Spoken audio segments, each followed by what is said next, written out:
कला संचालनालय महाराष्ट्र राज्य मुंबई यांच्या आधिपत्याखाली या ठिकाणी 2 वर्ग अध्यापन केले जाते। त्याच्यामध्ये कला शिक्षक पदविका वर्ग हा 2 वर्षाचा अभ्यासक्रम या ठिकाणी शिकवला जातो।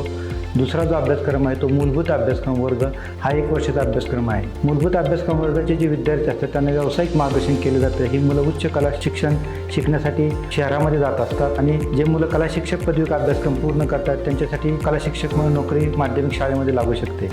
खरं तर या सुसज्ज कॅम्पसमध्ये मुलांची वसतिगृहाची सोय पण आहे। तज्ज्ञ प्राध्यापकांची या ठिकाणी नेमणूक केलेली आहे। निसर्गरम्य परिसर आहे। या महाविद्यालयामध्ये महाराष्ट्रातील सुप्रसिद्ध चित्रकार शिल्पकार त्यांचं मार्गदर्शन विद्यार्थ्यांसाठी होऊ शकतं। तसेच वार्षिक कला प्रदर्शन आम्ही बारामती शहरामध्ये विद्यार्थ्यांसाठी करत असतो की इतर शाळेतले जे विद्यार्थी आहेत त्यांना हा अनुभव प्राप्त होतो आणि याची सुवर्ण संधी ज्या विद्यार्थ्यांना कला विषयाचं ज्ञान घ्यायचं आहे ते विद्यार्थी या ठिकाणी कलाविषयक उच्च शिक्षणाची संधी प्राप्त करू शकतात।